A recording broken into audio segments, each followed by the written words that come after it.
Hi, welcome to my video. Today we are going to be talking about why you should wait at least 3 to 5 minutes before you cut the baby's umbilical cord. Now, this is called delayed cord clamping. Before we get into it, definitely subscribe, ring the bell so you can get notifications for future videos, and also follow me on Instagram and like me on Facebook. Now, we should begin the video with talking about what is the placenta. Now, this is the placenta. It is an organ and it attaches to the uterus. This side faces baby, and here is the veins and arteries that are responsible for bringing blood in and out of baby that has nutrients, oxygen, and also removing waste products, right? Mom and baby does not share the same blood. They have separate blood systems. Very important to know. This side faces baby and it attaches to baby at its navel, right? And these, right, this blue, and that these are two different sacs, but that is what you commonly hear of when a woman say, "Oh, I think my water broke," right?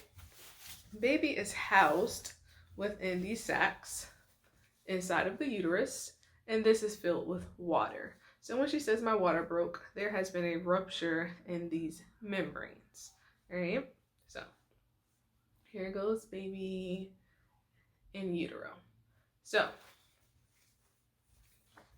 this is our pelvis. Now, when you are pregnant, the baby is somewhere up here. The process of labor brings baby down into the pelvis and actually out of that hole. All right? And that hole is called what? Do you know? I hope you know. The vagina. Now, baby, this is called the fetal placental unit, right? And between the fetus and the placenta, there is 450 milliliters of blood. And we are talking about an average size baby. There definitely can be more and there definitely can be less, but these numbers are calibrated for an average size baby. So 450 milliliters between the two. Now, the process of giving birth, whether it is vaginally or via cesarean section, the baby loses its volume, some blood volume, to the placenta, right? Some of that blood is pushed back into the placenta, and when the baby is born, the baby only has roughly, estimately, 350 milliliters of blood within its body. Now, as you can see, that is 1/3 less than the amount of blood it should have. So if we immediately cut this cord, our baby is shy 1/3 of its blood volume. But if we allow this cord to remain attached for 3 to 5 minutes, then the placenta has time to diffuse the blood back into the baby's body.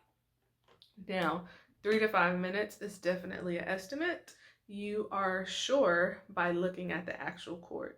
When the cord has no more color and it is no longer pulsating, then it's safe to assume that all the blood has drained back into baby's body. And then you can cut the cord. Now, this has tons of benefits. Of course, brain, right? Healthier baby, immune functions, right? You're getting all your immunity that was in that blood. And these babies, study have shown they have less jaundice, they have less ear infections, they have lots of less health problems further down the line. And these babies tend to have higher IQs, right? So definitely, if this is something you are thinking about, you need to let your primary care providers or whoever is going to be at your birth know that this is the option that you would like. because it's like common practice, especially in hospitals, for them to immediately cut the cord. So let everyone know beforehand and remind them throughout, or have someone like me, a doula, who is there to advocate and to make sure that that cord is not cut until the baby receives its blood. So if you have any more questions, definitely leave them in the comments and I will answer them or point you to the correct resource that can answer them. Thank you for watching. Bye. Say bye to the baby. Bye bye.